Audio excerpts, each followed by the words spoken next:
오늘 은혜 받으신 하나님의 말씀은 이사야 40장입니다. 이사야 40장 27절로 31절까지의 말씀. 이사야 40장 27절로 31절까지 말씀. 이사야 40장 27절로 30절까지 31절까지 다 함께 합독합니다. 야곱아 어찌하여 내가 말하며 이스라엘아 내가 이르기를 내 길은 여호와께 숨겨졌으며 내 송사는 하나님에게서 벗어난다 하느냐? 너는 알지 못하였느냐? 듣지 못하였느냐? 영원하신 하나님 여호와 땅 끝까지 창조하신 이는 피곤하지 않으시며 곤비하지 않으시며 명철이 한이 없으시며 피곤한 자에게는 능력을 주시며 무능한 자에게는 힘을 더하시나니 소년이라도 피곤하며 곤비하며 장정이라도 넘어지며 쓰러지되 오직 여호와를 앙망하는 자는 새 힘을 얻으리니 독수리가 날개치며 올라감 같을 것이요 다른 박질하여도 곤비하지 아니하겠고 걸어가도 피곤하지 아니하리로다. 아멘. 서대문구 신촌로에 위치한 아연 성결교회 우리 조원근 목사님이십니다. 오늘 본문을 중심으로 새 힘을 얻으리니 라고 하는 제목으로 말씀을 증거하실 때 큰 은혜 받으시기 바랍니다. 목사님 나오실 때 우리 할렐루야 하나님 앞에 영광의 박수 올려드립니다. 할렐루야. 잠깐 한번 기도하겠습니다.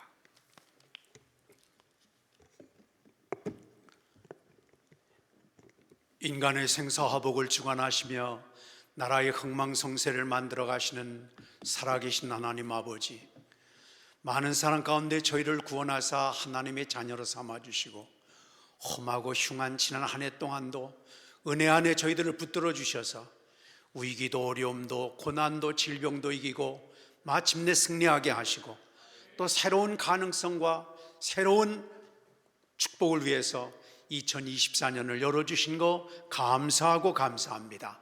2024년 갑진년이야말로 저희들이 인생의 값진 한 해가 되게 하시고 하나님께서 정말 기뻐 받으시고 우리 삶에도 상급을 쌓는 은혜의 한 해로 아름답게 갖고 갈 수 있도록 은혜로 붙들어 주시옵소서. 오늘까지 주신 은혜도 감사하고 찬양하고 영광을 돌릴 것밖에 없지만은 그러나 더 하나님을 깊이 만나기 위해서, 더 주님 앞에 충성하기 위해서, 더 하나님 앞에 아름다운 헌신의 삶을 갖고 가기 위해서 이 저녁에 추위를 무릅쓰고 먼 길을 마다하지 아니하고 기도의 동산 기적의 동산에 올라와 싸우니 주여 구하는 것마다 얻게 하여 주시옵소서.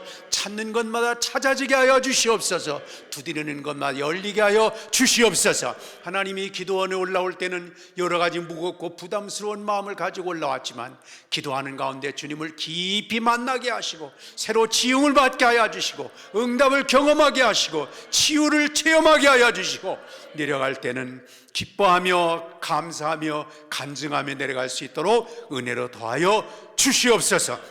하나님 이 저녁에도 사모하는 마음을 가지고 나와사오니 성령이여 신령한 눈을 열어주시고 우리 속사람을 새롭게 하여 주시고 은혜로 인도해 주시옵소서. 주의 함께 하심을 믿습니다. 예수님의 이름으로 기도하옵나이다. 아멘. 어떤 사람이 그런 얘기를 했습니다. 겨울은 혼자 오는 것이 아니라 반드시 봄을 데리고 온다, 그런 얘기를 했어요. 그러면서 그 뒤에다 한마디를 붙였습니다. 우리 인생도 그러하다 했어요. 겨울이 얼마나 추워요. 지금도 춥죠. 너무 추운 것 같아요. 올해가 몇십 년 만에 추위였다, 그런 보도가 있습니다. 이제 날씨만 추운 게 아닙니다. 우리나라 상황이 참 춥기만 하죠. 정치가 아주 난장판이 돼가지고 너무너무 춥습니다. 또 북한이 저렇게 미쳐 날뛰고 저 사람들이 정말 정신이 있는 사람들인가, 이런 생각을 가지면서 얼마나 그 전쟁이라고 하는 것만 생각을 해도 으시시하고 춥습니다. 경제가 곤두박질을 치고 있어요. 사회 분위기가 사분오열돼서 여기 가도 싸우고 저기 가도 대응하고 저기 가도 비난하고 저기 가도 욕하고 이제 정상적인 데가 없는 게 오늘의 현실인 것 같습니다. 참 우리가 추운 시대를 살아가고 있어요. 더군다나 요즘에 참 여러분이 다 보셨겠지만은 인구 절벽이다 이래서 인구가 급속하게 줄면서 어떤 사람이 그랬어요. 우리나라의 최고의 적은 북한보다도 더 무서운 게 인구 감소다. 사람이 없어지니까 누가 침입하지 않는다 하더라도 그냥 주저앉게 생긴 정말 이 추운 시절을 우리가 지나가고 있습니다. 그렇습니다. 이제 이상기후로 말미암아 이 세계가 지금 난리를 겪고 있잖아요. 그래서 온난화 또 이상기후, 그래서 지구 북극과 남극의 얼음이 녹아가면서 이제 바다의 바닷물이 더 차올라 가지고 앞으로 몇 년 후에는 뭐 해운대가 잠길 거다, 뭐 어디가 잠길 거다, 그런 얘기를 공공연하게 하고 있습니다. 참 우리가 추운 때를 맞이하고 있는 것이 현실입니다. 세계가 소용돌이 가운데 있는데 그 중에서도 우리나라는 더 그런 것을 예민하게 느끼고 또 추위를 타고 있는 오늘의 상황입니다. 개인적으로 봐도 녹록지 않은 인생을 살아가고 있어요. 건강 문제 때문에 그렇죠. 경제적인 문제 때문에 그렇죠. 노후의 문제라든가 또 자녀, 가정 안에서는 자녀에 대한 문제들, 또 교회에서도 가만히 얘기를 속사정을 들어보면 갈등 없는 데가 없는 것 같아요.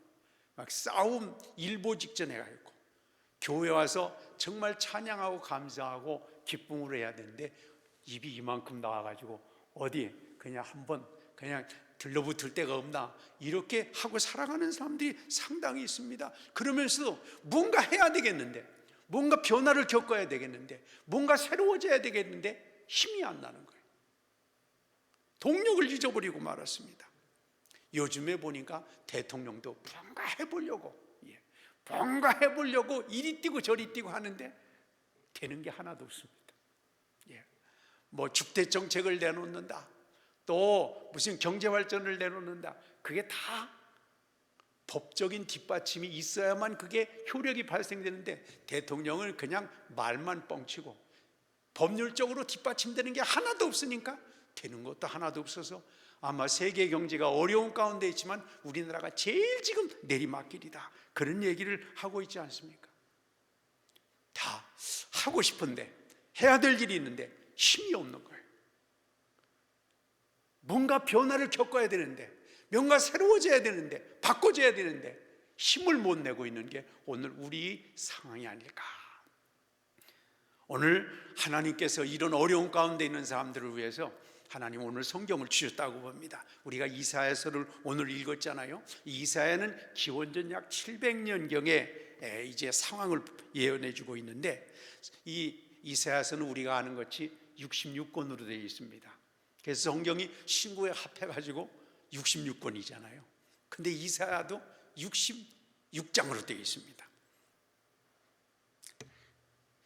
1장에서 39장까지는 이스라엘 백성들이 우상 숭배하고 불신앙적이고 죄로 말미암아 너희들이 이제 외국의 침입을 받아가지고 나라가 그냥 완전히 주저앉게 되겠다 하는 그런 비참한 생활에 대한 하나님의 불신앙에 대한 하나님의 징계, 하나님의 책벌에 대한 내용들이 1장부터 39장까지 나오고요. 또 이제 비참하게 이스라엘 백성들이 바벨론의 포로로 잡혀가고 나라가 완전히 주저앉고 망하게 되지만은, 그러나 40장부터 66장까지는 하나님이 그냥 놔두지 않고 이스라엘 백성들이 잘못을 회개하고 우리가 하나님 불충성해서 그랬다, 우상을 숭배해서 그랬다, 문제는 우리에게 있었구나 하고 회개하고 돌이키면 하나님께서 40장부터는 다시 회복시켜 주셔서 오히려 전화위복의 축복의 나라로 바꿔주시겠다 하는 위로의 메시지가 40장부터 66장까지 나와 있습니다. 이스라엘 백성들은 머리가 비상한 사람들입니다. 단결력도 그 선택받은 백성이라고 하는 강한 자부심, 또 열심히 율법을 공부하면서 머리가 팽팽팽팽 돌아갑니다. 그래서 오늘날에도 세계 경제계를 주무르고 있는 사람들이 유대인이라 그런 얘기까지 있지 않습니까? 그런데 당시 지도자들은 이렇게 머리가 좋은 걸 가지고 그 좋은 머리로 하나님의 말씀에 더 깊이 들어가고 믿음으로 충성하고 했으면 얼마나 하나님의 축복을 받을까마는, 그러나 좋은 머리가 있으니 오히려 하나님을 의지하고 순종하는 것보다 따지기 좋아하고 작전 세우기 좋아하고 연구하기 좋아하고, 이렇게 하면서 어떻게 하면 우리나라가 잘 살겠나 이렇게 생각하면서, 그 당시에 어려운 국제 정세가 뭐냐 하면 저 동북쪽으로는 아수르라는 나라가 강력한 나라가 있었습니다. 저 서남쪽으로는 애굽이라고 하는, 오늘날 이집트라고 하는 나라가, 두 나라가 낼름거리고 있습니다. 그래서 이스라엘은 북쪽에 아수르가 침입해오면 얼른 에집트에 가가지고 우리 좀 도와주시오, 저놈들한테 먹히면 당신도 좋지 않을 겁니다 해가지고 거기 가서 도움을 요청하고, 또 애굽이 침입해오면 아수르한테 이제 부탁을 해서 서로 견제하면서 외교적인 방법으로 문제를 해결해 나가려고 하는 상황이 바로 기원전 700년대의 상황이었습니다. 그러면서 동시에 한쪽에서는 바벨론이라는 나라가 잘 일어나가면서 국제 정세가 복잡하게 돌아가고 있는데, 이스라엘 사람들은 어떻게 하면 우리나라가 안정되게 발전할 수 있겠는가, 그걸 생각하면서 오늘날 얘기하면 줄타기 외교를 하고 있는 그런 상황이었습니다. 하나님께서 예언자들을 불러서 이스라엘 백성들한테 말씀을 하셨습니다. 너희들이 줄타기 외교로 해서 나라 독립 유지 못한다. 이 세상의 역사를 주관하는 건 나다. 그렇기 때문에 너희는 하나님 앞에 열린 마음을 가지고, 겸손한 마음을 가지고 하나님 앞에 서 있어야 하나님께서 지혜도 주시고, 또 세력 균형도 하나님께서 맞춰주시고, 정세도 하나님 바꿔주셔서 인도해 주신다 하고, 끊임없이 남북으로 갈라진 이 이스라엘, 북쪽의 이스라엘, 남쪽의 유다인데 예언자들을 끊임없이 보냈습니다. 그래서 깨우쳐줬지만 사람들은 듣지 않았어요. 결국은 북왕조였던 이스라엘은 아수르라는 나라에 망하고 말았습니다. 그걸 보면서도 남왕조였던 유다 백성들은 끊임없이 예언자들을 하나님께서 보내서 깨우쳐라, 세상의 역사의 주관자, 전쟁은 너희들이 하지만 이기고 지는 것은 내 손에 달렸다 하면서 하나님께서 깨우쳐 주시는데도 불구하고 예언자들을 핍박하고, 예언자들에 대해서 아주 증오하면서 인간적인 방법으로 계속하고 있다가 결국은 남왕조였던 유다도 바벨론에 멸망당하고 말았습니다. 사람은요 이상한 것 같아요. 애들도 그런 것 같아요. 엄마가 하지 말라는데 자꾸 합니다. 하지마. 그러다 맞는다. 하지마. 이러면 애들이 야 이러다 내가 맞을 것 같으니까 이제 끝내야 되겠다 합니까? 끝까지 고집 부리다가 얻어 터집니까? 아이고 애들이 왜 이렇게 고집이, 이러다 몇 번 맞았는데도 불구하고 그래도 고집을 부리다가 으앙 하고야 이제 끝나는 경우가 많이 있습니다. 이스라엘 백성들은 북왕조가 멸망을 하면서 야, 저 사람들이 정말 멸망한 이유가 어디 있는가를 되새기면서 하나님께서 또다시 보내주시는 이사야 선지자를 비롯한 선지자들이 얘기를 들어가면서 우리가 정의에 굳게 서야 되겠다, 진리에 굳게 서야 되겠다. 문제는 우리나라가 정말 정의에 바른 것에 온전히 서 있어서 하나님이 도움을 받아야 되겠다는 생각을 갖지 않고 자꾸만 머리만 굴리고 있었던 그런 상황이었습니다. 그런데도 불구하고 나라는 자꾸만 쪼그러듭니다. 쪼그러드는 거를 예언자들을 핑계댔습니다. 니들이 자꾸 부정적인 얘기를 해서, 니들이 자꾸 외교적인 방법을 쓰지 말라고 해서 우리나라가 이렇게 주저앉는 거라고 하면서 그냥 이사야를 비롯한 예레미야 많은 선지자들을 핍박하고 있는 내용을 봅니다. 그러면서 그들은 하나님께서 무슨 의도를 가지고 압력을 베풀어 주시고 그들을 힘들게 하는가, 그걸 생각하지 않고 힘든 것만 생각했습니다. 하나님은 그들이 회개하고 돌아오도록, 이 방법도 안 되고 저 방법도 안 되고 결국 하나님 앞에 돌아오도록 하나님은 압력을 넣으시는데도 불구하고 이스라엘 백성들은 압력만 힘들어했습니다. 엄마가 얼마나 애들 종아리를 때리면 엄마 마음이 더 아프잖아요. 사람들하고 때리는 거 아니겠어요? 근데 애는 엄마의 마음은 상관없습니다. 왜 때려? 때리는 것만 아쉬워, 때리는 것만 서운해서요. 이스라엘 백성들이 그렇게 불신앙적인 태도를 계속 해나가고 있습니다. 여러분, 우리가 어떤 일을 겪으면 여러분의 생각은 어떠십니까? 어떤 문제가 터졌다든가, 질병이 터졌다든가, 고난이 왔다든가, 실패가 왔다든가, 사고가 왔다든가, 여러분 그렇게 된다면 이걸 통해서 하나님께서 우리에게 주신 뜻이 무엇일까?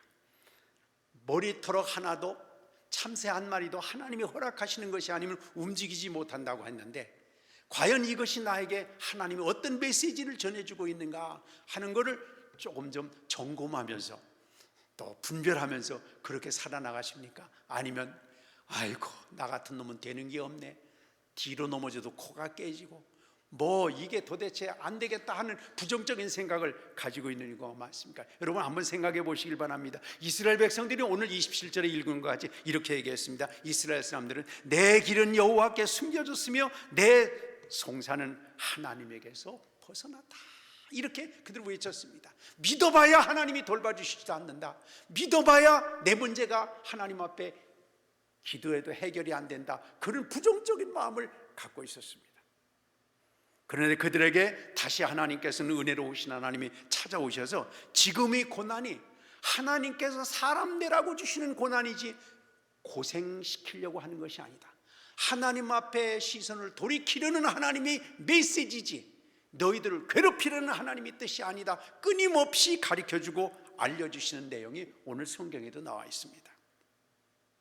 아버지의 가르침과 충고를 뿌리치고 집을 뛰쳐나간 아들놈, 이놈 나가봐야 뻔하지 하면서 집을 나간 탕자를 아버지는 그날부터 보고 있는 거죠. 내가 네 속을 다 안다, 내가 너를 낳아놨다, 네가 앞으로 어떻게 전개될 거 안다 하면서 집 나간 아들을 그날부터 동구박을 응시하면서 아들이 돌아오는 것을 기다리던 아버지, 그러다가 마침내 저쪽에서 아들 걸음걸이 비슷한 게 얼쩡거릴 때 뛰어나가서 품어주었던 그 탕자를 두었던 아버지처럼 하나님 오늘 또 우리에게 뭔가 새로운 거, 은혜로운 거, 놀라운 축복의 길을 새롭게 해주시기 위해서 이 저녁에 우리를 불러주신 줄 믿습니다.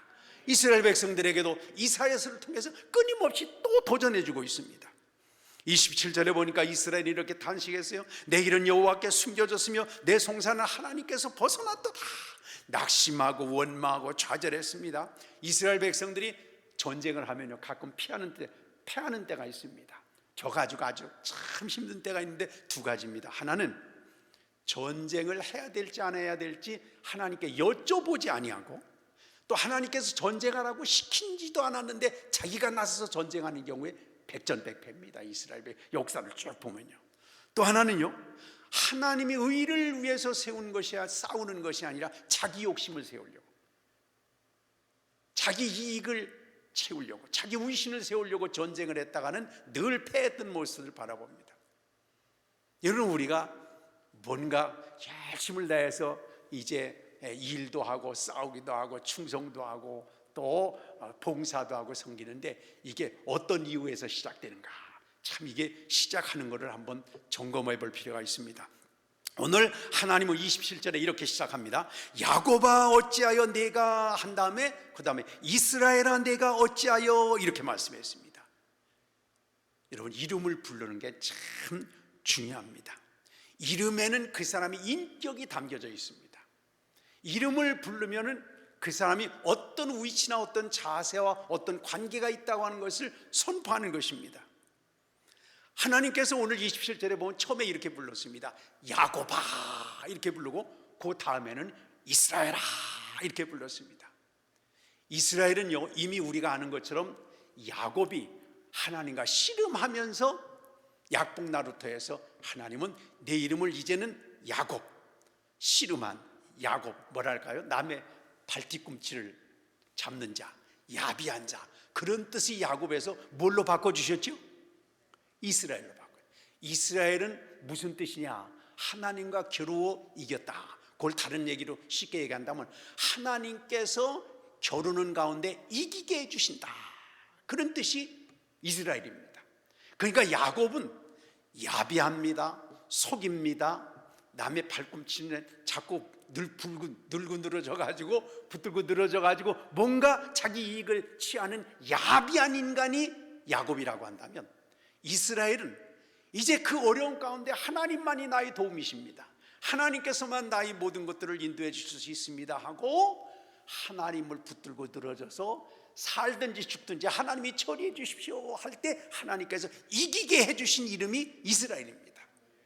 그렇기 때문에 하나님께서 야곱아 이렇게 부르면 너 아직 덜 떨어진 놈이야, 이런 뜻입니다. 너 내가 삶을 바꿔줬는데, 내가 너 삶을 믿음으로 천국 백성 삼아줬는데, 이제 하나님 앞에 붙들려서 하나님이 이기게 해주시는 삶을 살아야 되는데, 그러면 하나님이 이스라엘아 이렇게 부르시는 거예요. 근데 야곱아 부르면 너 아직도 남의 발꿈치나 붙들고 들어주는 놈이야. 아직도 너는 속이는 놈이야. 아직도 너는 야비한 놈이야. 그렇게 하나님께서 이제 부르시는 것입니다. 사실 그래서 여기 야곱아 어찌하여 하는 것은 너 아직 덜 떨어졌어. 너 변화되고 바꿔지고 새로워지고 하나님께서 주신 은혜와 축복의 삶을 새롭게 가꿔주는 줄 알았더니 너 아직도 멀었구나.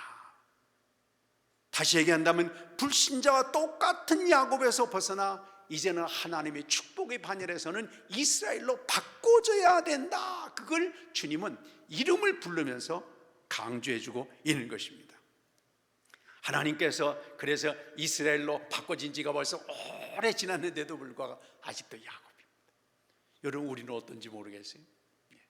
우리도 속을 보면 야곱입니다. 그러나 예수 그리스도로 옷 입음으로 말미암아, 우리가 예수 그리스도를 주인으로 모심으로 말미암아 우리는 이스라엘로 바꿔진 줄 믿습니다. 우리가 우리 새로운 믿음의 삶을 살아가면서도, 하나님 중심의 삶을 살아가면서도 우리 속은 여전히 옛사람이 있어서, 여전히 옛 욕심과 옛 죄악이 있어서 야곱이 하던 그 생활을 계속하고 있는 것은 아닐까. 이걸 다시 되짚어보라는 얘기입니다. 고난, 역경, 어려움, 나라의 위기, 이게 아직도 내가 야곱에서 이스라엘로 바꿔주신 하나님의 축복을 누리지 못하고 살아가는 것 때문에 네가 당하는 일이라는 것을 깨우쳐주고 있습니다. 이스라엘 백성들은 하나님께 자신들이 사정이 숨겨졌다, 하나님께서 사정을 돌봐주시지 않는다 탄식했지만 자기들이 어떻게 살았는지는 관심 없었습니다. 내가 어떻게 했는지는 돌아보려고 하지 않았습니다. 우리가 신앙적으로 삶을 살아가면서도 그런 것 같아요. 기도도 마찬가지입니다. 또 우리가 하나님 앞에 살아가면서 늘 하나님 앞에 와서 거룩하신 빛 앞에, 성령의 조명하심 앞에 나의 추함과 연약함과 부족함을 십자가에 다 못 박고 주님이 놀라운 은혜를 이제 받아들여야 됩니다. 근데 우리는 늘 한편적으로 살아갈 때가 참 많이 있어요. 기도를 해도 우리가 그런 것 같습니다. 하나님 앞에 열심히 기도하고는 하나님께서 그럼 응답을, 어떤 응답을 주시는가? 응답을 받아가지고 가야 되잖아요. 근데 많은 사람들이 그런 것 같아요. 열심히 막 부르짖고 끝! 이러고 그냥 집에 갑니다. 전 그래서 기도하는 사람들이 꼭 국회의원들하고 비슷하다 이 생각이 들어요. 그래서 국회의원들이 청문회를 하잖아요. 인사청문회를 하면 인사청문회 대상자가 앞에 와 있습니다. 국회의원이 막 물어봅니다. 그러면 청문회 대상자가 대답을 하려고 뭐라고 끝! 대답은 안 듣습니다. 국회의원들이 지 말만 합니다. 우리가 하나님 앞에 기도하는 것도 그렇지 않을까, 이런 생각이 들 때가 있어요. 하나님 앞에 열심히 기도하고, 하나님 제 생각은 이런데 주님의 생각은 어떠십니까? 하나님이 저를 위해서 어떻게 쓰기를 원하십니까? 제가 무엇에 순종하기를 원하십니까? 제가 어떻게 마음을 하나님 앞에 바꿔야 되겠습니까? 하고 여쭤보고 받으러 가려고 별로 안 해요. 하나님 저 부르짖는 거예요. 그냥 부르짖고 끝날 테니까 그 나머지는 알아서 하시오. 이러고 그냥 갈 때가 많은 것 같은 생각이 들어요. 일방적으로요. 우리 믿음이 하나님과 교통하는 믿음이 되시기 바랍니다. 그래서 기도를 해도 하나님께 하고 하나님께 주신 뜻을 받고. 이스라엘 백성들은 그랬어요. 자기들 나름대로 신앙생활을 하는 거예요. 그냥. 자기들 나름대로 하는 거예요. 하나님의 뜻이 어디 있는가 하는 거 별로 상관없습니다. 우리는 이게 하나님의 뜻이다 생각하고 그냥 믿음으로 자기 마음대로 자기 나름대로 하고는 뒤는 하나님 책임져 주시오. 책임져 주시지 않으니까 무슨 얘기를 하냐면 내 길은 하나님 앞에 숨겨졌고 내 송사는 하나님이 들어주시지 않는 거라 하고 불평하고 불만하고 그렇게 하고 말았습니다. 이스라엘 민족은 지금 예상하지 못했던 일들을 겪고 있습니다. 나라가 완전히 주저앉고 이제 포로로 잡혀가서 노예 생활하는 엄청난 시련을 겪게 되었습니다. 그러면서 왜 우리가 이 지경이 됐는가? 자신을 돌보지 않고 하나님만을 원망을 했습니다. 이사야 28장에 오늘 28절에서 이렇게 말합니다. 너는 알지 못하였느냐, 듣지 못하였느냐. 다시 얘기한다면 하나님이 어떤 분이신가를 좀 알고 좀 믿어라, 그런 뜻입니다. 무엇보다도 하나님이 어떤 분이신가를 우리가 믿고 그래야 기도도 줄이 나올 거 아니겠어요? 그렇잖아요. 예. 만약에 여러분께서 저한테 뭘 부탁을 한다고 하면, 야, 조 목사가 인맥은 어떻고 할 수 있는 건 뭐고 가지고 있는 재력은 어떤 거고, 이걸 뭘 알아야 저한테 부탁을 할 거 아니겠습니까? 그렇잖아요. 예. 아, 저게 교인들이 어떤 일이 있어 뭘 얘기하면 도움이 되겠다, 뭐 이런 데든가 말이죠. 근데 저한테 제가 어떤 존재인지를 알지 못하고 저한테 부탁을 한다면 될 일이 없지 않겠습니까? 하나님을 우리가 믿는 가운데 있지만은 먼저 하나님이 어떤 분이신가 하는 걸 우리가 성경을 통해서, 성령님을 통해서 먼저 하나님을 좀 알아야 됩니다. 하나님이 어떤 생각을 가지고 계신가, 무엇을 우리한테 요구하시는가, 뭘 우리한테 주셨는가, 이걸 먼저 알아야 됩니다. 이스라엘에게 이런 환란이 온 것은 하나님이 떠나셨기 때문이 아니라 오히려 하나님이 계셨기 때문이었습니다. 이스라엘 백성들은 그랬어요. 왜 우리 신경 써주시지 않는가? 왜 우리 이렇게 관심 가져주시지 않는가? 이렇게 고난을 당하는데 왜 우리 힘든 것을 해결해 주시지 않는가? 근데 이스라엘 백성들이 고난을 당하는 건 하나님이 무관심해서 그런 게 아니었습니다. 오히려 하나님이 관심이 너무도 많아가지고 하나님께서 정말 그들을 사랑하시기 때문에 압력을 주시고 사람되라고 바꿔주셨습니다. 얼마 전에도 보니까 그랬어요. 신문에 보니까요, 어떤 아버지가 아들을 데리고 경찰서로 데리고 갔습니다. 이놈 사람 좀 만들어주세요. 어떤 죄를 졌습니다. 그래가지고 경찰서에 아들을 데리고 와서 유치장에 집어넣었다는 신문기사를 봤습니다. 아들이 미워서 그랬겠어요? 사람 만들려고 그랬죠. 하나님은 때로 우리에게 고난을 주십니다. 때로 우리에게 시련의 기간을 갖게 하십니다. 때로는 어떤 때 엎어지면서 뭔가 생각할 수 있도록 하나님께서 기회를 주십니다. 하나님께서 이스라엘 백성들에게 환난을 주신 이유는 이제 야곱으로 살지 않고 이스라엘로 살라고 하는 하나님이 놀라운 뜻을 다시 한번 깨닫게 하기 위해서 주셨는데도 불구하고 이스라엘 백성들은 하나님 우리 신경도 안 써주신다고 하는 이상한 방향으로 보게 되었습니다. 이게 문제입니다. 이스라엘 백성들은요, 제물을 많이 드리면 하나님께서 기뻐하실 줄 알았어요. 사실 레위기에 보면 하나님 앞에 우리는 제사를 드릴 때 제물 없이는 제사가 안 되잖아요. 제물이 반드시 있어야 됩니다. 그런데 이스라엘 백성들이 힘든 일들, 어려운 무슨 방법을 통해서든지 제물을 많이 갖다가 하나님 앞에 드리려고 했는데 이사야 1장 11절에 보면 이런 말씀을 나옵니다. 너희의 무수한 제물이 내게 무엇이 유익하더냐 그래서 13절에 보면 그랬습니다. 헛된 제물을 다시는 나한테 가져오지 말아라. 제물이 불편하다는 얘기가 아닙니다. 하나님 앞에 드리는 그 제물이 믿음과 헌신과 감사의 제물은 하나님께서 참 기뻐 받으실 일인데도 불구하고 하나님 앞에 제물을 드리는데 하나님과 거래하는 것입니다. 어떤 분이 저희 교회 신자가 어떤 분이 와가지고 옛날입니다. 그런 얘기예요. 목사님 11조를 정확하게 아주 최선을 다해서 하면 복 주신다는데 1년 동안 그렇게 11조를 했는데 왜 복을 더 많이 안 주세요? 나한테 그렇게 물어요. 야, 이거는 하나님 앞에 헌금이 거래입니다. 내가 이걸 이렇게 주면 하나님께서 이걸 다시 주시겠구나. 아니면 내가 이렇게 죄를 짓고 이렇게 불의를 행하고 이렇게 잘못을 했는데 내가 이 재물을 하나님 앞에 드리면 돈을 받고 뇌물을 받고 죄를 용서해 주는 유전무죄, 무죄 이런 거 마찬가지로 그렇게 용서받을 것 같다고 하는 면피용으로 드리는 거라든가 하나님과 거래를 틀려고 협상을 하려고 드리는 제물은 하나님이 전혀 무관심했습니다. 여러분, 하나님께서 뭘 이 세상에 있는 것들이 아쉬워서 우리한테 제물을 가져오라고 그랬어요? 뭐가 부족해서 하나님께서 자꾸 헌금하라고 그러겠어요? 사실 이 헌금은 우리가 하나님 앞에 얼마나 감사의 고백이 되는지, 얼마나 하나님께 영광을 돌리고 놀라운 축복의 아름다운 삶을 갖고 나가는 기회가 될지를 주님 우리가 경험하기 위해서 내놓으라는 거지. 우리 하나님이 이 세상의 모든 것이 하나님의 것이지 우리가 하나님이 성전에 갖다 놔야 꼭 하나님의 것입니까? 이 모든 것도 하나님 것 아니겠습니까? 이스라엘 사람들은요, 그 음식을 열심히 하면 하나님께서 정말 기뻐 받으신다 이렇게 생각을 하고 막 그 음식을 하고 그랬는데, 이사야 58장 5절 6절에 보면 이렇게 나옵니다. 이것이 어찌 내가 기뻐하는 금식이 되겠으며, 내가 기뻐하는 금식은 흉악의 결박을 풀어주며 멍에의 줄을 끌어주며 압제당하는 자를 치유하며 멍에를 꺾는 것이 아니겠느냐. 사실 이스라엘 백성들에게 금식을 요구한 것은 눈에 보이는 것만이 다가 아니다. 육신적인 탐욕과 정욕과 육신적인 그런 모든 것들에 매몰되는 데서 그걸 이제 줄이고 거룩하신 하나님을 바라보라고 하는 뜻에서 주어지는 금식이지, 금식이 다른 사람들한테 나 며칠 금식했어, 나 얼마나 금식했어, 나 금식에 이런 경력이 있어, 이렇게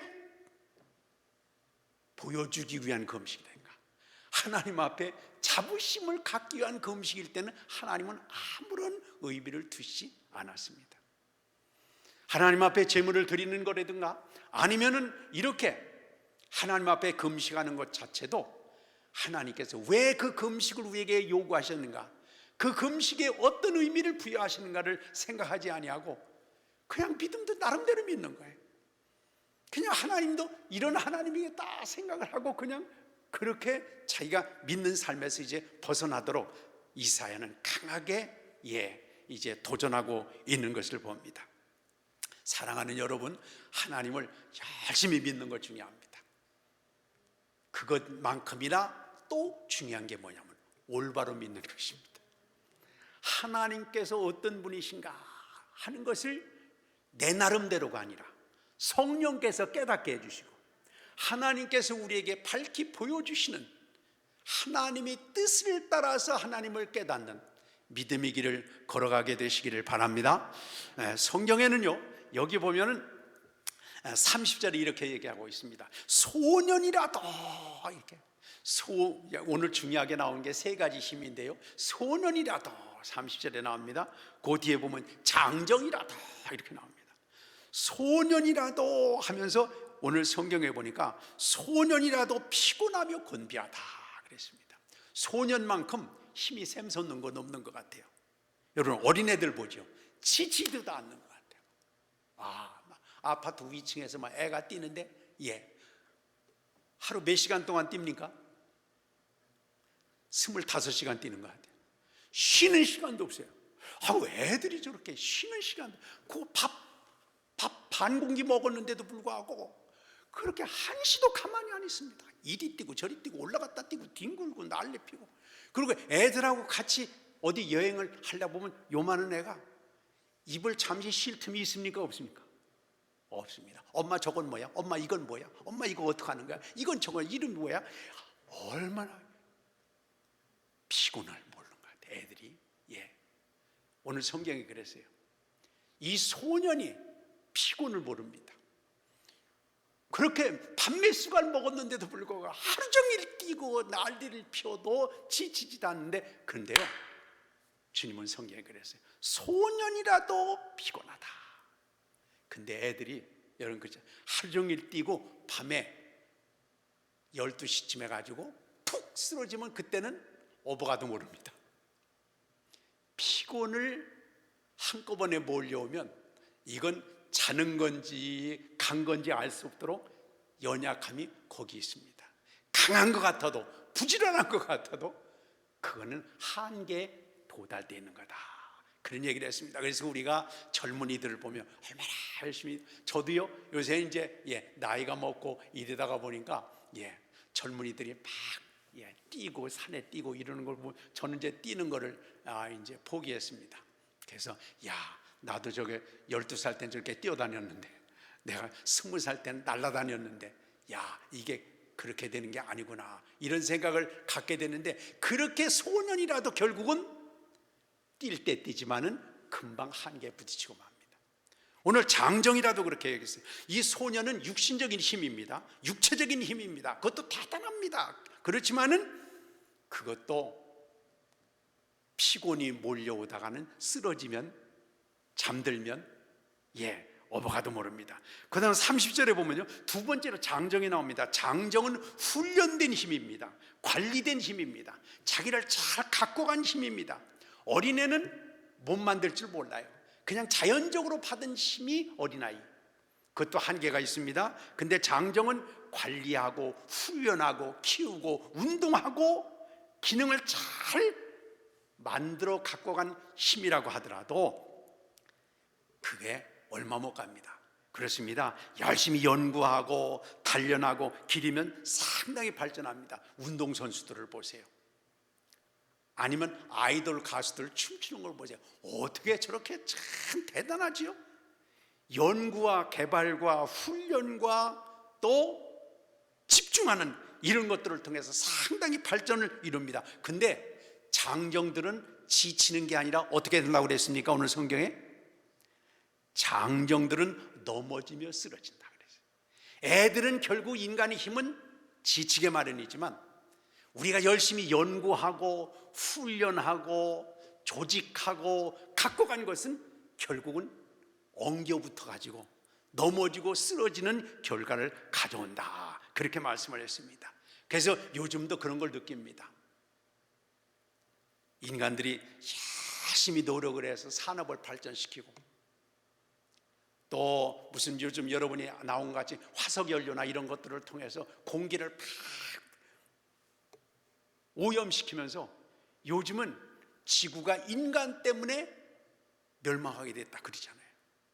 산 같은 데도 가보면요, 우리가 참 길도 잘 닦아놓고 사람이 잘 관리해서 산을 만드는 게 아니라 산은 어떤 때 제일 좋으냐 그러면 사람이 하나도 안 갔을 때.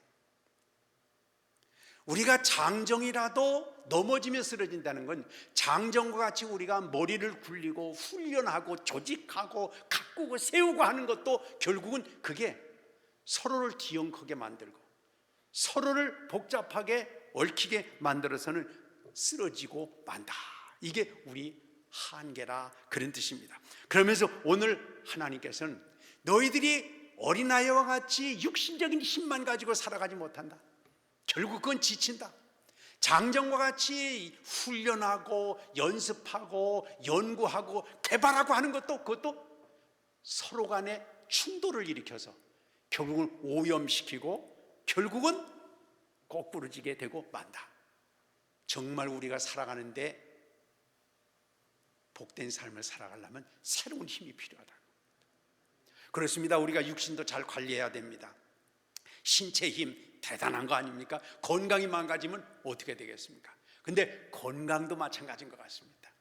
우리가 열심히 건강만 관리한다고 해서 건강이 보장되는 것도 아닙니다. 그래서 우리가 신체적으로도 힘을 잘 관리해야 되고 정신적인 힘도 대단합니다. 그렇죠? 정신력이 대단하잖아요. 또 사랑의 힘은 정말 대단하지 않습니까? 사랑이 어떤 위험도 어떤 부담도 이길 수 있는 힘이 사랑 아닙니까? 그것보다 사랑보다 더 센 힘이 뭔 것 같아요? 돈인 것 같아요. 돈의 힘이 제일 센 것 같아요.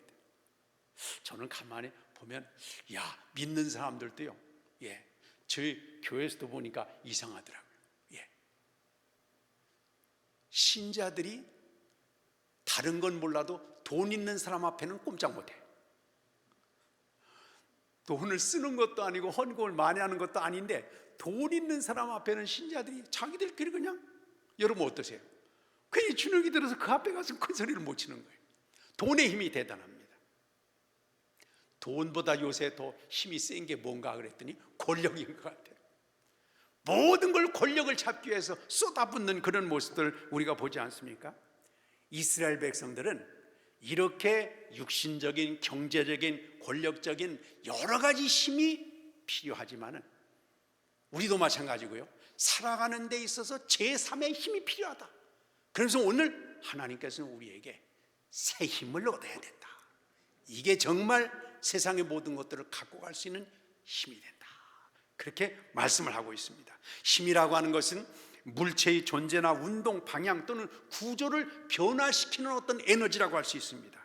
어떤 일을 해낼 수 있는 능력이 바로 힘이라고 얘기할 수 있습니다. 힘은 이렇게 신체의 힘, 지적인 힘, 사회적인, 경제적인, 권력적인 힘이 있습니다만은, 그러나 인간의 힘은 한계에 부딪히고 맙니다. 어떤 분이 그래요. 목사님, 믿음도 좋지만 우리가 열심히 공부해서 판단력을, 또 분석력을, 또 지식을 잘 갖고 가서 분별을 잘해야 될 거 아닙니까? 그렇게 저한테 얘기를 했어요. 그래서 제가 그런 얘기를 했습니다. 선생님, 우리가 정신이 있을 때는 분별이 될 수 있습니다. 근데 정신이 까물까물해서 중환자실에 들어가 가지고 무슨 분별력이 있겠어요? 무슨 판단력이 있겠습니까? 우리가 정신이 말똥말똥하고 내가 의지적으로 뭔가 행동할 수 있을 때는 의지가 중요합니다. 지식이 중요합니다. 내 힘이 중요합니다. 그러나 어느 순간에 가서는 내가 알아도 못할 때가 있습니다. 느껴도 표현 못할 때가 있습니다. 내 몸을 내가 간수하지 못할 때가 있습니다. 그때는 새 힘이 필요한 것입니다. 하나님께서 우리에게 말씀하셨습니다. 정말 인간의 진정한 승리를 위해서는 새 힘이 필요한 거다. 사랑하는 여러분, 육신적으로도 어린아이 피곤한 힘이지만 그러나 육신의 힘도 잘 관리하시기 바랍니다. 장정처럼 연구도 하고 공부도 하고 훈련도 하고 관리도 하고 유지도 하고 잘 감당하시기를 바랍니다. 그러나 그 모든 것들을 효과 있게 의미 있게 갖고 나갈 수 있는 것은 바로 새 힘입니다. 옛날에 그런 말이 있잖아요. 구슬이 서말이라도 어떻게 해야 됩니까? 꿰어야 보배입니다.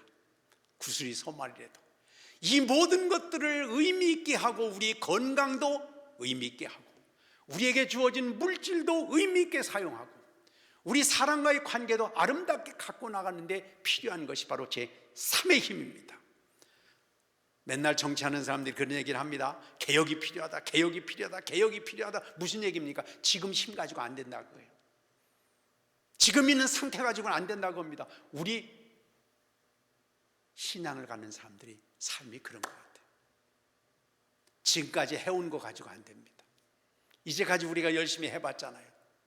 머리도 굴려보고 사람도 만나보고 작전도 짜보고 방법과 기교도 해보고 그러나 한계에 부딪히고 말았습니다. 주님께서는 장정의 힘, 소년의 힘만이 아니라 새 힘을 갖고 살아나가도록 그렇게 주님은 말씀하셨습니다. 그래서 32절에 나옵니다. 여호와를 앙망하는 자는 새 힘을 얻으리니 그랬습니다. 여호와를 앙망한다고 하는 것은 하나님께 참된 신앙적인 삶을 살아가는 것입니다. 하나님을 간절히 사모하고 하나님이 아니면 모든 것들이 불가능하다고 하는 것을 고백하면서 그 삶을 주님 앞에 드리는 것, 이것이 바로 하나님을 앙망한다고 볼 수 있습니다. 하나님은 우리에게 확인하고 싶으신 것이 있는데 그게 바로 네가 얼마만큼 하나님을 정말 사모하는 마음으로 갈망하는 마음으로 간절한 마음을 가지고 주님께 맡기고 의지하고 주님을 신뢰하느냐는 것을 확인하길 원하십니다. 우리가 아는 것처럼 가나안 여인이 얼마나 불쌍합니까? 자식 때문에 예수님을 찾아왔는데 예수님이 이리 굴리고 저리 굴리고 거부의사를 발표했는데 나중에 이 여인이 정말 개라는 말까지 들어가면서 주님 앞에 매달리게 될 때 주님은 그러셨어요. 여인이여, 네가 그 말을 했으니까 네 딸이 나았다. 얼마나 하나님을 앙망하는지를 보기를 원하셨습니다. 삭개오가 얼마나 주님을 기다리는 마음이 있어서 그 어른이 나무에 올라가가지고 그 당시에 세리장이면 상당한 자기 사회적인 어떤 그 자긍심이 있는 사람이었을 텐데 뽕나무에 올라가가지고 예수님을 기다렸다고 하는 그 간절함을 주님께서 보기를 원하셨습니다. 오늘 우리도 하나님 안 해줘도 좋고 해주면 더 좋고 거기서 끝나는 것이 아니라 주님이 아니면 나는 안 됩니다. 하나님께서만이 나의 문제를 해결하시고 나의 길을 인도하시고 예수님만이 나의 주인이십니다 하는 이 강한 열망, 하나님을 향한 간절한 앙망하는 이 믿음을 통해서 하나님이 주시는 새 힘을 얻게 되시기를 바랍니다. 이 새 힘은 독수리 날개치며 올라간 것 같을 것이다 그랬습니다. 저는 이 성경을 보면서 그런 생각을 해봤습니다. 독수리가 날개를 치며 올라간다는 거예요. 근데 이 표현은 약간 오버적인 표현인 것 같습니다. 왜 그러냐면 독수리는요 보통 무게가 5kg 내지 8kg이 나간다 그래요. 굉장히 무겁습니다, 독수리가. 그리고 독수리의 날개가 약 2m 내지 3m 이상 된다 그래요. 그러니까 그 무거운 독수리 몸에다가 그 큰 날개를 가지고 날개치며 올라간다는 건 불가능한 일입니다. 이 날개치는 거는 종달새 정도나 된다든가 아니면 조그만 새 같으면 날개를 치면서 올라가겠지만은 독수리는 날개치며 올라갈 수 있는 게 사실 아니라는 겁니다. 그래서 제가 영어 성경을 몇 권을 이렇게 보니까 거기는 날개치며 올라간다는 표현이 없습니다. 그냥 날개를 가지고 올라간다 이렇게 되어 있습니다. 날개를 이용해서 올라간다 이렇게 되어 있습니다. 우리가 아는 것처럼요 독수리는 자기의 힘으로 하늘을 올라가는 것이 아니라 밤이 지나고 낮이 돼서 공기가 뜨거운 공기가 밑에 땅바닥에서 산을 타고 확 이제 상승기류가 돼서 올라갈 때 이 독수리는 그 상승기류 초입에 큰 날개를 쫙 펴고 그 상승기류에 얹어놓기만 하면 비행기가 꼭 양력 무슨 그 바람의 힘을 통해서 하늘로 올라가는 것과 마찬가지로 독수리는 자기 힘으로 날아서 올라가는 것이 아니라 바람을 타고 올라간다는 겁니다. 그러니까 여호와를 앙망하는 사람은 하나님께 내 몸을 맡기고 의지하고 주님께 모든 것들을 사모하는 마음으로 의지해서 맡기면 하나님께서 나를 들어올려 주시고 하나님께서 나에게 용기를 주시고 하나님께서 나에게 정말 담대함을 주시고 사랑을 주셔서 내 힘이 아니라 하나님의 힘으로 올라가게 된다. 그걸 우리에게 가르쳐 주고 있습니다. 그렇습니다. 신앙의 삶은 내 힘으로 하는 것이 아닙니다. 우리 마음이 하루에도 12번씩 바꾸잖아요. 된다 안 된다, 간다 안 된다. 아마 그렇게 해나오는 것이 우리들이 아니겠습니까? 그래서 소년의 힘이 젊음의 힘이고 체력의 힘이라고 한다면 장정의 힘이 연구하고 노력하고 관리하는 힘이라고 한다면 이것은 인간의 힘입니다. 우리가 마련하는 힘입니다. 중요합니다. 대단합니다. 그러나 이것만 갖고는 금방 피곤해지고 서로 부딪히고 갈등을 일으켜서는 결국 문제가 해결되는 것이 아니라 산업이 발달되면서 오히려 공해 때문에 사람이 그것 때문에 수많은 사람들이 죽어가고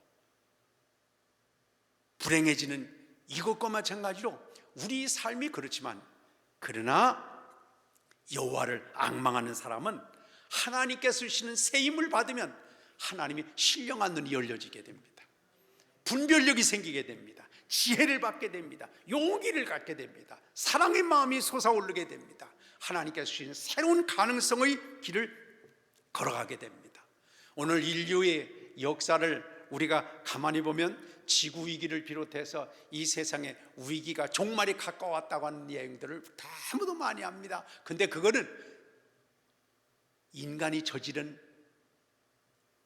허물이랄까, 인간이 저지른 탐욕이랄까, 욕심이랄까, 이 과도한 것들이 결국은 지구를 망치게 만든다고 하는 것을 역사적으로 우리가 증명을 하고 있지 않습니까? 하나님이 주시는 힘을 받게 되면, 하나님께서 우리에게 주시는 놀라운 은혜를 받게 되면 지치지 않습니다. 끝나지 않습니다. 피곤하지 않습니다. 주님께서 수가성 우물가 여인에게도 그런 말씀을 하셨습니다. 물 한 바가지만 달라 그러면서 물을 요청하면서 이 여인이 물에 대해서 상당히 자긍심을 갖고 있었는데, 네가 주는 물은 마시고 마셔도 또 목마르고 또 갈증이 나겠지만 내가 주는 물을 마시면 네 뱃속에서 샘이 흘러넘치게 될 거다. 네 안에서 하나님이 주신 만족함과 기쁨과 새로운 힘과 격려와 하나님이 주신 능력이 있을 것이다. 그렇게 주님께서 가르쳐 주셨습니다. 사랑하는 여러분, 우리가 잡을 수 있는 힘은 손에 힘이 빠지면 끝납니다. 우리가 관리할 수 있는 것은 몸의 건강이 무너지면 거기서 스톱입니다. 그러나 우리 안에서 샘솟듯이 부어주시는, 위로부터 내려주시는 하나님의 은혜와 축복의 힘에는 끝이 없습니다. 피곤한 것이 없습니다. 은혜 위에 더 큰 은혜가 될 줄 믿습니다. 그래서 평안이 옵니다. 용기가 생깁니다. 또 담대해집니다. 그래서 성경에 나와 있는 많은 사람들, 우리 신앙의 선배들의 그 순교하는 사람들을 보세요. 그래서 성경은 그렇게 나와 있습니다. 세상이 감당하지 못한다 그랬어요. 겁을 줘도 안 됩니다. 손해를 끼쳐도 안 됩니다. 매를 때려도 안 됩니다. 왜요? 그 안에서 솟아나는 하나님 주신 평안과 하늘에 대한 소망과 기쁨이 넘치게 된 이 제3의 힘, 새 힘을 통해서 세상을 넉넉히 이길 수가 있었기 때문입니다. 저는 스테반 집사님을 보면서 그런 생각을 가졌습니다. 여러분, 돌에 맞아 죽는 게 얼마나 끔찍하겠습니까? 정말 생각해도 소름 끼치는 일입니다. 그런데요, 이 스테반 집사님이 마침내 주님의 마음을 가지고 하나님을 간절히 우러러볼 때 사도행전을 보면 하나님 우편에 계신 예수님을 보았다고 나왔습니다. 신령한 눈이 열려지게 되니까, 그렇게 되니까 하나님께서 그 안에 새로운 힘을 확 부어주셨습니다. 돌에 맞아 죽는 게 얼마나 끔찍하고 아프고 흉악하고 감당하기 어렵겠어요. 근데 그러면서도 성경에 보면 그 얼굴이 천사의 얼굴 같았대. 그 아픔을 이기고도 남는 힘이 바로 하나님이 주신 새 힘이었습니다. 성령께서 신령한 눈을 열어주셔서 누리게 되는 놀라운 축복이었습니다. 아무리 어렵고 힘들고 고통스럽다고 하더라도 그걸 이길 수 있는 힘은 새 힘입니다. 피곤을 이기는 힘, 거꾸러지는 것을 이기는 힘도 바로 하나님이 주신 새 힘입니다. 하나님을 간절히 사모하는 가운데서 하나님이 주시는 이 축복의 힘을 받게 되시기를 바랍니다. 오늘 29절에 보면 피곤한 자에게는 능력을 주시며 무능한 자에게는 힘을 더하신다. 우리가 사사로 잘 알고 있는 삼손을 잘 알고 있죠. 삼손의 힘이 대단한 것 같아요. 뭐 여기를 꼬고 묶고 동아줄로 묶고 삼태기줄로 묶고 아무리 묶어도 그냥 어지지직 하면은 600만 불의 사나이처럼 그냥 어떤 것도 다 끊어버리고 다 이제 해결하고 말았습니다. 그런데 마침내 이제 삼손이 머리를 깎으면서 그의 삶이 주저앉고 말지 않습니까? 무너지고 말았습니다. 머리가 깎이고 난 다음에는 아무 힘도 쓸 수 없는 환자같이 되고 말았습니다. 무슨 얘기입니까? 내가 훈련된 힘만 가지고는 안 된다는 거였습니다. 근데 이제 이 삼손이 마지막으로 하나님 앞에 그는 이렇게 기도했습니다. 하나님이여, 구하옵나니 나를 생각해 주시길 바랍니다. 이번 만나로 강하게 해주셔가지고 블레셋 사람의 원수를 좀 갚아주시기를 바랍니다 하고 하나님 앞에 간절한 마음을 가지고, 애쓰는 마음을 가지고, 주님, 제 목숨을 하나님 앞에 제물로 던져서 하나님의 의를 이루기를 원합니다. 제 삶을 몽땅 하나님을 드려서 이 하나님을 거절하고 하나님을 욕되게 하는 이 족속들을 멸망시킬 수 있는 기회를 제 목숨과 함께 던지겠습니다 하고 간절히 하나님을 악망한 거죠. 하나님을 사모한 거죠. 하나님께 자기 목숨을 드리기를 원한 거죠. 하나님과 거래가 아니었습니다. 하나님만 마지막으로 하나님 앞에 충성하려고 그가 가졌을 때 그는 평생의 적군을 물리친 것보다 마지막 순간에 큰 역사를 이뤘다고 하지 않습니까? 하나님께서 우리에게 새 힘을 주시게 된다면 해야 될 길을 열어주십니다. 하나님께서 주신 만남의 놀라운 축복을 이루게 될 줄 믿습니다. 요즘에 그 이스라엘의 전쟁이 있어서 아주 지금 어려운 가운데 있는데요, 1967년에 제3차 중동전쟁이라고 불리던 6.1 전쟁이 저 이스라엘에서 있었습니다. 이스라엘 군대를 이끌던 외눈 가졌었던 모세 다얀 장군이라는 유명한 장군이 있었잖아요. 그래서 6일 동안 전쟁을 해서 그 주변의 나라를 완전히 그냥 굴복시켰습니다. 그런데 이스라엘하고 그 주변 나라하고 싸우는데 이스라엘의 인구가 하나라면 그 주변은 100이었습니다. 100배 인구를 가진 아랍 연합과 전쟁에서 승리할 수 있었는데 모세 다얀 장군이 그랬다고 그래요. 그때 67년이니까 오래전이 벌써. 우리가 반드시 이깁니다. 100대 1입니다. 그래도 우리가 이깁니다. 그래서 세상의 많은 사람들이 야, 이스라엘에 핵을 쓰려고 그러는 모양이구나, 아니면 수소폭탄을 쓰려고 그러나 보다, 이렇게 많은 사람들이 생각을 했었는데 결국 아랍과 이스라엘의 전쟁은 6일 만에 끝났습니다. 근데 이스라엘군 전차가 쉬운 한 대가 파괴됐는데 아랍국의 전차는 1000대를 포함해서 1600대의 아랍 전차가 파괴됐고요. 항공기 피해는 이스라엘이 40대의 피해를 입었는데 아랍 제국은 비행기가 451대가 떨어졌다는 것입니다. 세계가 다 놀란 거예요. 100대 1로 싸웠는데 이스라엘은 이렇게 40여 대의 비행기가 떨어진 반면에 아랍은 450여 대의 비행기가 떨어져요. 탱크가 쉬운 한 대밖에 파괴 안 되는데 적군은 1600대의 전체를 파괴했다는 겁니다. 전쟁이 끝난 뒤에 모세 다양 장군이 이렇게 성명을 발표했다고 그래요. 우리가 전쟁에서 이길 수 있었던 것은 최고의 무기는 이스라엘 전 장병의 마음속에 불타고 있는 구원의 하나님을 향한 열망과 애국심이었습니다. 세상의 역사를 주관한 분이 하나님이라고 하는 강한, 그래서 하나님 우리를 도와주시기를 바랍니다 하는 강한 열망과 애국심이, 이 두 가지가 결국은 전쟁을 승리롭게 이끌 수가 있었다, 이렇게 고백을 했다고 합니다. 이스라엘의 입장에서 보면 그들의 힘 가지고는 어느 모로 보나 전쟁이 될 상황이 아니었습니다. 그럼에도 불구하고 하나님께서 그들에게 용기를 주시고 담대함을 주시고 지혜를 주시고 작전을 짤 수 있는 모략을 허락해 주시고, 그렇게 되니까 결국은 전쟁을 이기고 말았던 것을 우리가 봅니다. 바로 3000년 전에 골리앗 앞에 선 다윗이 물맷돌 하나를 가지고 그 당시 최고의 군비와 최고의 무기를 가졌던 골리앗을 한 번에 물러뜨렸다고 하는 이 놀라운 사실이 3000년이 지난 오늘에 이르기까지 이게 현실로 나타나고 있는 것입니다. 하나님은 어제나 오늘이나 동일하신 줄 믿습니다.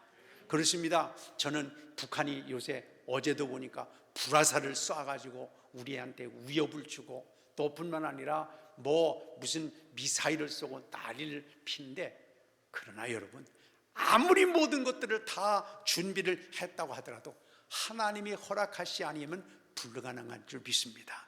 문제는 우리가 하나님 앞에 정말 의인 10명이 없어서 멸망했던 소돔과 고모라 같이 되지 아니하고, 우리가 깨어서 하나님 앞에 기도하고 부족하지만 모자라지만 온전치 못하지만 내세울 것이 없는 거지만 공로가 하나님 앞에 내놓을 것이 없지만 주여 우리를 불쌍히 여겨 주옵소서, 그렇게 기도하는 가운데서 하나님께서 모세를 쓰시고 모세 다얀 장군을 쓰시고 또 뿐만 아니라 다윗을 쓰신 하나님, 어제나 오늘이나 동일하신 하나님께서 우리 기도를 쓰시고 우리 믿음을 쓰시고 우리 삶을 갖고 가서 우리의 새 힘을 통해서 우리 가정이 바꿔지고 우리 삶이 새로워지는 그런 삶이 되시기를 바랍니다. 그러나 여러분, 우리가 하나님을 믿는다고 해서 그냥 안일하게 있어가지고는 안 됩니다. 깨어있는 것이 중요합니다. 우리가 성경에 보면요, 마태복음 8장이나 또 마가복음 4장이나 누가복음 8장 이 세 군데에 나와 있는 사건이 있는데, 이게 뭐냐 그러면 예수님께서 제자들을 데리고 갈릴리 바다를 배 타고 가시게 됐습니다. 근데 제자들은 마음이 너무너무 좋았습니다. 왜 그러냐면 예수님이 우리 배에 계시니까 함께. 너무너무 편해가지고 여유 있게 하는데 바다 한가운데 갔을 때 풍랑이 일어났습니다. 베드로는 명색이 어부 출신이었기 때문에 갈릴리 바다의 전문가였습니다. 모든 일들을 다 해봤지만은 풍랑 앞에 속수무책이었습니다. 그때 마지막 방법으로 잠자고 계신 예수님을 깨웠을 때 주님의 명령으로 바람과 바다는 잔잔해졌습니다. 저는 그 성경을 읽으면서 주님은 우리 가정에 오셔서 주무시고 계십니다. 왜 주무시고 계실까요? 이스라엘 백성들이 그랬잖아요. 하나님이여, 우리 송사는 듣지 않으십니까? 우리 어려움을 주님께서 돌보시지 않습니까? 주님은 주무시고 계셨습니다. 왜요? 깨우라고 하시는 것입니다. 깨우는 것이 필요합니다. 아니란, 성경에 보면 그랬어요. 아니란 유대 여자들아 깨어나라 그랬어요. 미련한 다섯 처녀야 깨어나라 그랬습니다. 우리 삶이 믿는 거 모신 것도 중요하지만 예수님께서 우리 삶에서 주인으로 역사하시도록 그렇게 깨어서 앙마하면서 주님을 날마다 깨우는 삶이 되시기를 바랍니다. 그래서 이 깨우는 것이 바로 앙마하는 것과 연결이 되어 있습니다. 엘리야를 보면 우리가 참 재미있는 일들이 있습니다. 엘리야는요, 사실 역사상으로 전무후무할 정도의 대단한 선지자였습니다. 능력이 종이었습니다. 그가 기도하면 하늘에서 불이 내려왔습니다. 그가 기도하면 가뭄이 해결되고 비가 왔습니다. 그가 기도하면 죽었던 사람이 일어났습니다. 마침내 열왕기상 18장에 가서 보면 바알과 아스라의 선지자 850명이 목을 쳤습니다. 대단한 엘리야입니다. 근데 참 특이한 건요, 열왕기상 19장에 가서 보면 엘리야가 코가 쏙 빠집니다. 왜 빠지냐 그러면 이세벨이 우상의 이름을 빌려가지고 내가 저 인간을 그냥 목을 치지 않으면 난 살아있지 못하겠다. 그래서 이 엘리야에 대해서 저주 예언을 퍼붓자마자 이 엘리야는 코가 쏙 빠집니다. 그래가지고 그냥 맥이 쭉 빠졌습니다. 힘을 잃어버렸습니다. 이렇게 그가 기도하면 불이 내리는 사람이고, 그가 기도하면 가뭄이 해결되는 사람이고, 죽은 애가 일어나는 사람이고, 바알과 아세라의 선지자를 850명이나 목을 칠 정도의 강한 믿음의 소유자였는데 어떻게 해서 이렇게 코가 쏙 빠지고 맥이 쭉 빠지고 다리가 후들거려가지고 움직이지를 못하고 주저앉았습니다. 그런데 그 성경을 읽다 보면 눈에 띄는 한 구절이 있습니다. 열왕기상 19장 3절에 보면 이렇게 얘기합니다. 그가 이 형편을 보고, 이렇게 나옵니다. 이세벨이 증오의 저주를 퍼부었다는 이 형편을 보고, 이렇게 나옵니다. 엘리야는 사실 늘 산에 있어서 하늘을 보던 사람입니다. 갈멜산에 있어서 하늘을 향해서 보면서 기도하고 하나님을 앙망했던 사람입니다. 이렇게 하늘을 보고 하나님을 보고 주님을 의지하던 시선을 싹 돌려가지고 저주 예언을 퍼붓고 있는 이세벨의 형편을 보고, 무엇을 보느냐가 중요합니다. 여러분, 무엇을 보느냐가 중요해요. 교회 와서도 여러분 십자가를 보십니까? 교회 와서도 정말 하나님 은혜의 역사를 보십니까? 아니면 교회 와서도 막 불평할 거, 원망할 거, 짜증나는 거, 안 되는 거, 또 그런 것만을 보면서 속이 불편해서 그렇게 하고 있으신 적은 없는가 한번 생각을 해보시기 바랍니다. 엘리야라는 능력의 사람도 하나님을 보아야 될 그때 베드로가 마침내 배를 타고 왔는데 예수님께서 걸어오십니다. 주님이 진짜 예수님이시라고 한다면 저를 물 위로 걸어오라고 한번 해봐 주세요. 제가 걸어갈 수 있는지. 근데 그 컴컴한 데에 정확하게 보이지 않는 가운데서도 이 베드로가 예수님께 부탁드렸을 때 예수님께서 오라 말씀하시니까 이 베드로가 다른 거 쳐다보지 아니하고 예수님만 보면서 물에 뛰어들었는데, 야, 수상스키 탄 것 같이 그냥 예수님께 쪼벅쪼벅 걸어간 겁니다. 그런데 한참 걸어가다가 내가 지금 뭐하고 있는 거지? 내가 이게 지금 뭐하고 있는 거야? 하고 옆을 쳐다보자마자, 바람과 물결을 쳐다보자마자 가라앉고 말았다고 그랬습니다. 무엇을 보느냐 중요합니다. 사랑하는 여러분, 예수님을 앙망하시기 바랍니다. 하나님을 향해서 바라보고, 하나님의 뜻을 바라보고, 하나님의 역사를 바라보고, 하나님 주신 놀라운 은혜를 바라보고, 하나님의 말씀을 바라보고, 하나님의 손길을 바라보고, 하나님의 은혜를 바라볼 때는 하나님께서 지혜를 주시고 용기를 주시고 담대함을 주시고 그 길을 하나님이 보장해 주십니다. 그런데 하나님을 따른다고 하면서도 우리가 세상적인 거 바라보고, 물질적인 거 바라보고, 옆 사람 눈치 바라보고, 인정받으려고 바라보고, 이렇게 바라볼 때는 넘어질 수밖에 없는 것이죠. 사랑하는 여러분, 여호와를 앙망하면서 주님의 손길에 붙들려 살아가게 되시기를 바랍니다. 그렇습니다. 많은 사람들이 전망이 어둡다, 살기 힘들다 그럽니다. 그러나 살기 힘든 것만은 아닙니다. 하나님께서 어디든지 간에 하나님은 길을 만드셨습니다. 생각을 해보세요. 홍해 앞바다까지 와 있던 이스라엘 백성들은 앞에 있는 홍해 바다를 보면서 원망했습니다.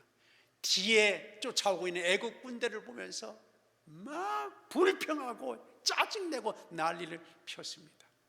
그러나 모세는 앞을 보지 않고 뒤를 보지 않고 위를 봤습니다. 하나님, 이 백성들을 어떻게 하면 좋습니까? 그럴 때 하나님께서 바로 홍해 바다 밑에 길을 마련해 주셨습니다. 길이 없는 게 아닙니다. 우리가 못 봐서 그런 것입니다. 여러분, 힘이 없는 것이 아니었습니다. 이스라엘 백성들이 애굽에서 나올 때 무슨 그들이 권력이 있었습니까? 군사력이 있었습니까? 경제력이 있었습니까? 아무것도 없었습니다. 그러나 하나님을 앙망할 때 하나님은 모세의 지팡이를 통해서 능력을 보여주셨습니다. 지팡이 하나가 가지고도 세상을 바꿀 수 있는 것이 세상입니다. 하나님 주신 놀라운 은혜의 역사가 바로 그겁니다. 길이 없는 게 아니고 보지 못해서 그렇습니다. 힘이 없는 것이 아니고 쓰지 못하기 때문에 그런 것입니다. 하나님이 안 계신 것이 아니고 우리가 믿음의 눈이 너무 깜깜해서 세상적으로 보이는 게 너무 많아서 하나님을 앙망하지 못하고 있기 때문에 거기서 쓰러지는 것입니다. 요한복음 14장 23절에 말합니다. 예수께서 대답하여 이르시되 사람이 나를 사랑하면 내 말을 지키리니 내 아버지께서 그를 사랑하실 것이요 그에게 가서 내가 거처를 그와 함께 하리라. 하나님이 우리 가정에 거처를 함께 하시기 바랍니다. 우리 심령에 우리 자녀들이 앞길에 우리 모든 사업에 하나님이 거처를 함께 하셔서 길을 열어주시고 열매를 주시고 하나님의 의를 이 땅에 이루는데 아름다운 일꾼으로 쓰임받는 삶을 살게 되시기를 바랍니다. 트루만 대통령이 미국의 33대 대통령을 지난 뒤에 고향의 미주리주에서 독서와 봉사로 말년을 보냈다는데요. 어느 날 그 대통령 기념 도서관을 이제 거기 있었는데 견학을 온 초등학생들이 물어봤대요. 할아버지는 어렸을 때 공부도 잘하고 리더십도 좋아가지고 아주 대단했었죠. 이렇게 하니까 이 트루먼 할아버지가 그런 얘기를 했대. 아니야, 나는 반대였어. 눈이 나빠가지고 안경 없이는 아무것도 볼 수가 없었어. 나는 어렸을 때 열등생이었거든. 옆에서 누가 큰 소리만 쳐도 난 벌벌 떠는 그런 심약한 어린이였어.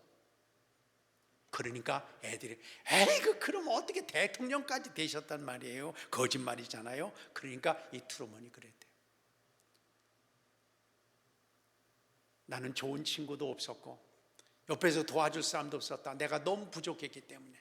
그래서 하나님만을 의지하고 하나님만을 바라보고 기도했는데 하나님께서 나에게 지혜도 주시고 용기도 주시고 좋은 친구들도 마침내 만나게 해주시고 선생님도 만나게 해주셔서 최선을 다했을 때 하나님께서 이렇게 나를 써주셨단다.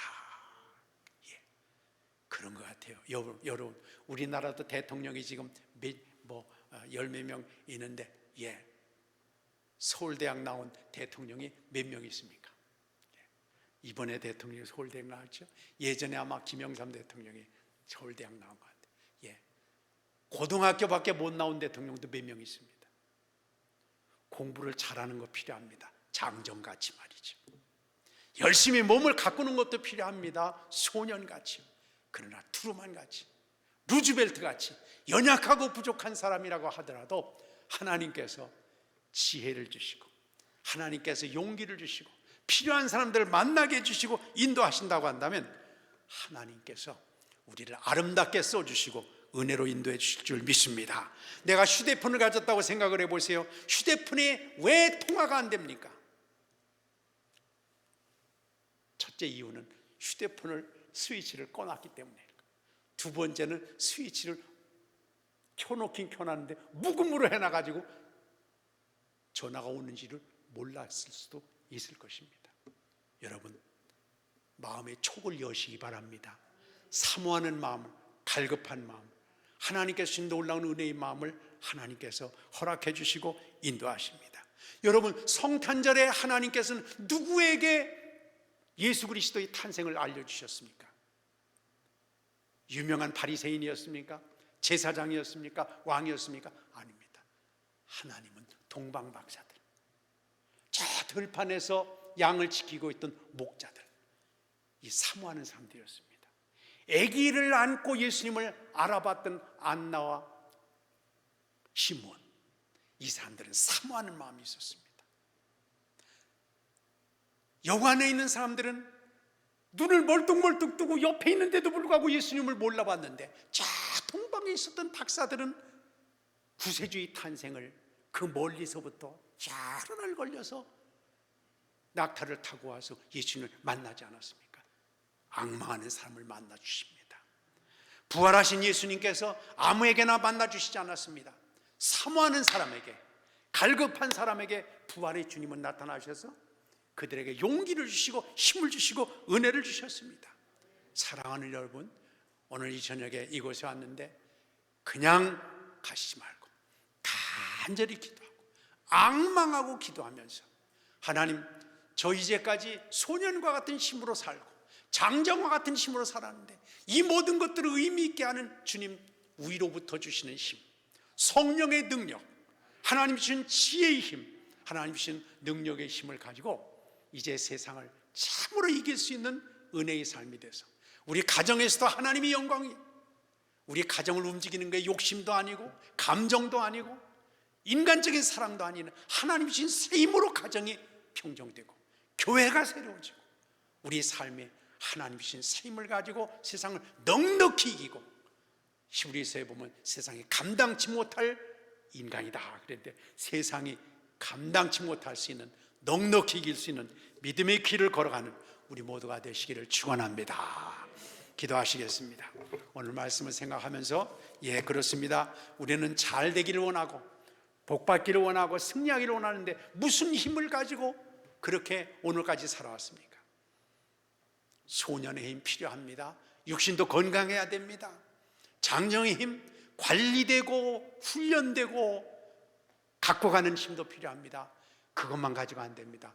이제는 위에서 부어주시는 힘, 성령께서 부어주시는 힘, 하나님께서 교통정리해 주시는 힘, 하나님께서 우리에게 용기와 담대함과 지혜를 주시는 새 힘을 저희들에게 부어주셔서 하나님 기뻐하시는 축복의 열매를 거두게 해 주시옵소서. 오늘 말씀을 생각하면서 주여 세 번 간절히 부르고 하나님 앞에 기도하겠습니다.